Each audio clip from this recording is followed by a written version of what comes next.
आज की भाई टेकचंद जी की इस नामांकन सभा में हम सबका उत्साहवर्धन करने के लिए आए हुए हमारे देश के बहुत बड़े नेता, त्रिपुरा के पूर्व मुख्यमंत्री, वर्तमान में वहां से 6 लाख से अधिक वोटों से जीत के आने वाले और हरियाणा चुनाव के सहप्रभारी आदरणीय विप्लव देव जी, हमारी पार्टी के जिला अध्यक्ष भाई राजकुमार बोहरा जी, पिछला के पार्टी के लोकप्रिय प्रत्याशी टेकचंद शर्मा जी, पार्टी के पूर्व जिला अध्यक्ष भाई गोपाल शर्मा जी, पार्टी के पिछला से पूर्व में रहे प्रत्याशी भाई सोहनपाल छोकर जी, हमारी पार्टी के प्रदेश के प्रवक्ता भाई नेहरा जी, यहाँ के पूर्व जिला के पार्षद भाई अवतार सारंग जी, हमारे भाई पार्टी के वरिष्ठ नेता सुखबीर मलेरना जी, अब मैं सबके नाम लूंगा तो बहुत समय लगेगा, पार्टी के तीनों मंडल अध्यक्ष, पदाधिकारीगण और भाई टेकचंद जी को आशीर्वाद देने के लिए पिछला के कोने कोने से आए हुए सभी आदरणीय बुजुर्गों, भाइयों, नौजवान साथियों, माताओं, बहनों और प्यारे बच्चों, मैं कोई लंबी चौड़ी बात करने नहीं आया। हम सब आदरणीय विप्लव देव जी को सुनेंगे। मैं भाषण की कुछ बातें आपके सामने 5-7 मिनट में रखना था। 2014 से पहले इस देश में लंबे साल तक कांग्रेस की सरकार थी। आजादी से कहें तो 60-65 साल। हरियाणा में भी उसी की सरकार थी। भारतीय जनता पार्टी को तो पहली बार आप लोगों के आशीर्वाद से देश में भी और प्रदेश में भी पहली बार मौका मिला। उससे पहले के देश के, प्रदेश के और इस विधानसभा के हालात देख लो, लोकसभा के हालात देख लो, और उससे के पहले के हालात भी आपसे छुपे हुए हैं। अब मैं अगर विस्तार से सारी बातें करूंगा तो बहुत समय लगेगा। मित्रों, 2014 से पहले आपको 24 घंटे बिजली मिलती थी? बताओ जरा, 24 घंटे बिजली किसने दी? हमने दी। 60 साल उनका राज रहा। शहरों में बिजली आती थी, गांवों में नहीं आती। आती कम थी, जाती ज्यादा थी। इन चीजों को भूल तो नहीं गए हो आप? बिजली नहीं, ईमानदार से बताओ, इस क्षेत्र में एक भी हाईवे था, एक मथुरा रोड था, उसकी क्या हालत थी? आज एक हाईवे नहीं, आज फरीदाबाद को कई हाईवे दे दिए, नोएडा और जेवर से भी जोड़ दिया। और मैं आपको कह रहा हूं, एक बार आप ये दिल्ली बड़ौदा पे चढ़ जाना, उसके बाद देश के किसी हाईवे पे पहुंचाना, इस तरह फरीदाबाद लोकसभा को जोड़ दिया गया।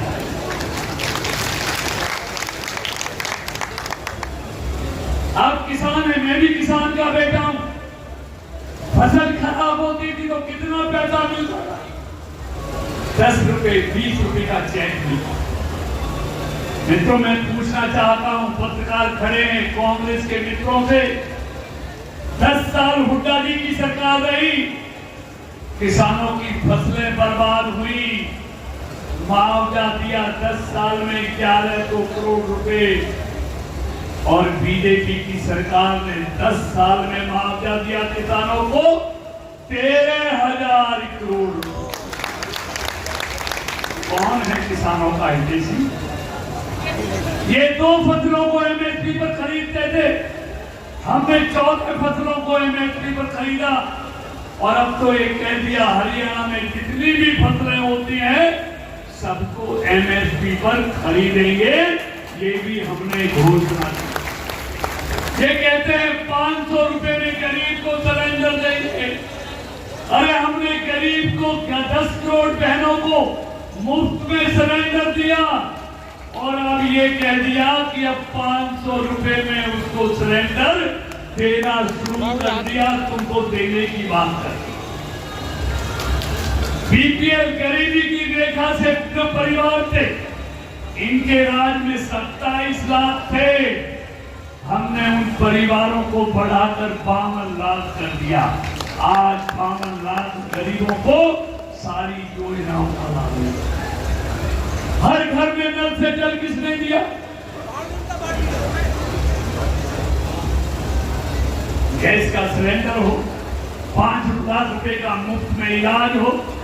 और मित्रों, ईमानदारी से बताओ, हमारी सरकार से पहले किसानों की जमीनों को 4, 6, 9 लगाकर लूट लिया जाता था, लेकिन जब से हमारी सरकार आई है, ईमानदारी से बताओ, किसान की मर्जी के खिलाफ 1 इंच जमीन भी बीजेपी की सरकार ने नहीं दी। अगर ली है तो किसानों से सौदा करके भरपूर पैसा दिया। पहले सड़कों की हालत क्या थी, आज सड़कों की हालत क्या है? और मित्रों, यही नहीं,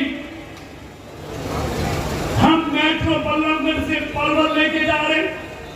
और आपको आज बता रहा हूं, ये मेट्रो राज्य सरकार नहीं, आने वाले दिनों में फरीदाबाद से नोएडा को जोड़ने के लिए 3 यमुना पर पुल और बनने जा रहे हैं। 3 और पुल बनने। यही नहीं है, हम मेट्रो को, आपको बता रहा हूं, मेरी बात याद रखना, हम गुड़गांव से फरीदाबाद और फरीदाबाद से नोएडा को भी मेट्रो से जोड़ रहे हैं। तो हम सारे शहर को दिल्ली से लेके नोएडा गुड़गांव चारों तरफ मेट्रो चलाने का प्रावधान। और मैं बातें तो बहुत हैं, आप ईमानदारी से बताओ, जब से ये हाईवे निकले हैं, विकास आया है, आपकी जमीनों की कीमतें क्या बढ़ गई हैं? बताइए ईमानदारी। जो लाखों में बिकती थी, आज करोड़ों की कीमत हो गई है। ये किसके कारण से हुआ है? ये क्योंकि डबल इंजन की सरकार थी, ऊपर मोदी की, हरियाणा में मनोहर नायक जी की, इसीलिए विकास हुआ है। पूरी दुनिया में भारत आर्थिक तौर पे भी मजबूत हुआ है और भारत की सांस्कृतिक विरासत को भी मजबूत किया है। मित्रों, मैं लंबी बात नहीं कहता, फिर आएंगे चुनावी सभाओं में। आज कांग्रेस किसके साथ मिलकर चल रही है? उस नेशनल कॉन्फ्रेंस के साथ कश्मीर में, जिसने कहा है हम जीतेंगे तो 370 को फिर से लागू करेंगे।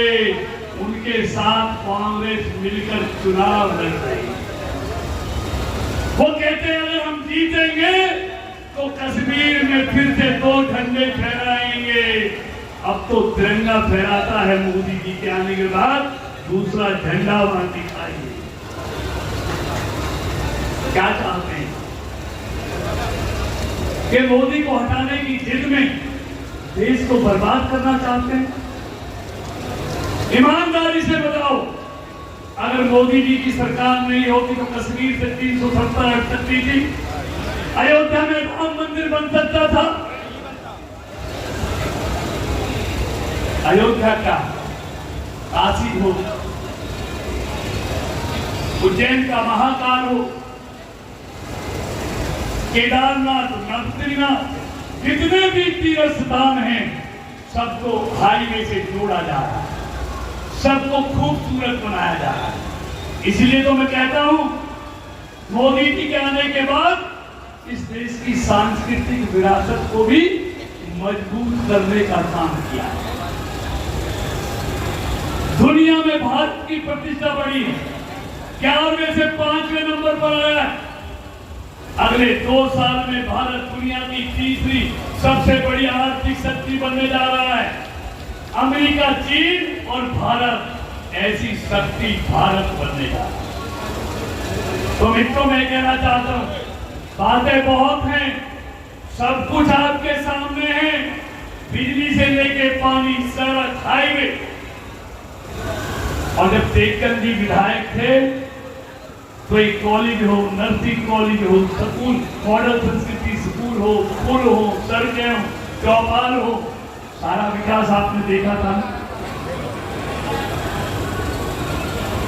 तो इसलिए मैं कहता हूं, अगर हरियाणा के विकास की गति को आप बनाए रखना चाहते हैं, अगर पृथ्वी की स्किल डेवलपमेंट यूनिट इंदौरा में 1100 करोड़ की लागत से आप देखते हैं 15,000 बच्चे पढ़कर रोजगार पाते हैं वहां। तो ऐसी सारी चीजें नहीं, आप चाहते हैं पृथ्वी के विकास की गति भी लगातार बनी रहे और तेज हुई,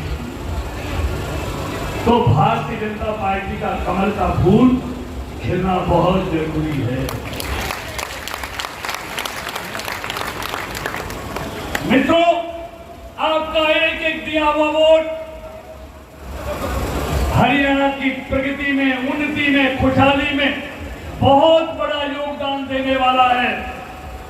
आपका एक एक दिया हुआ कमल को वोट भारत को दुनिया में तीसरी आर्थिक ताकत बनाने के लिए भी बहुत जरूरी है। इसलिए मैं आपसे निवेदन करने आया। टेकचंद जी ने कहा मेरे लोकसभा, मैं आपका हृदय से धन्यवादी हूं कि तीसरी बार आपने मुझे इस इलाके की सेवा करने का मौका दिया। देखिए, मैं दादा पंडित तो नहीं हूं, लेकिन चुनाव लड़ते हुए मुझको 46 साल हो गए, कॉलेज से लेके आज तक पूरे 46 साल। इसलिए मैं चेहरा देख के बता देता हूं क्या होने वाला। मैंने तब भी इसलिए लोगों का जोश और उत्साह देखा था, चेहरा देखा था लोगों ने, और मैंने ये भी कहा था ये मेरा अहंकार नहीं, मेरा आत्मविश्वास है और 36 बिरादरी पे भरोसा। इसीलिए मैंने कहा था 36 बिरादरी के भरोसे के कारण और आत्मविश्वास के कारण कहा था कि कोई कुछ भी कर ले, जीतेगा तो कृष्ण पाल नहीं। इसलिए मुझे आज भी 36 बिरादरी पे भरोसा है और आत्मविश्वास है कि इस बार जो अब तक पिछला में नहीं हुआ, इस बार मुझको वो होता हुआ देखना है।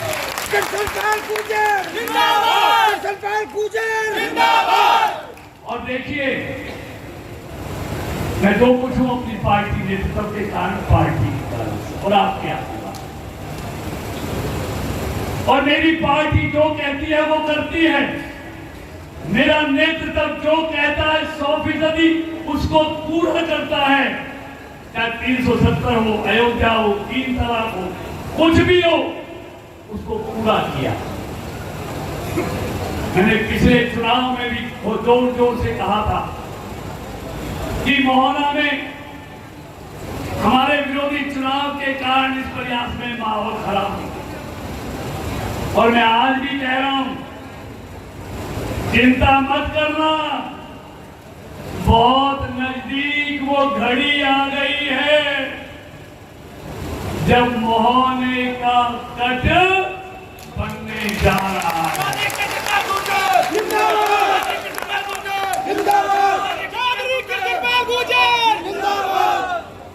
इसलिए हम कहकर मुकरने वाले नहीं हैं, हम थूक कर चाटने वाले नहीं हैं। हम अपने क्षेत्र की जनता के प्रति जवाब दें। मामला 4-6 लोगों का नहीं था, मामला मेरे इलाके के दर्जनों गांवों की आने वाली पीढ़ियों के भविष्य का था। इसलिए हम काम लोगों के लिए करते हैं, इसलिए हमारा मन भी छोटा नहीं होता। उन्होंने जो किया उनको मुबारक, लेकिन हम जो कहा था उसे पूरा करने जा रहे हैं, आपको आज हम बड़े मन से कहते हैं भारतीय जनता पार्टी जिंदाबाद, भारतीय जनता पार्टी जिंदाबाद। आप सबको बहुत जल्दी बुलाऊंगा, आचार संहिता लगी है इसलिए ज्यादा नहीं बोल सकता, लेकिन इतना विश्वास देते हुए देखिए, बस आज के बाद आप हर एक टेकचंद शर्मा बन जाए।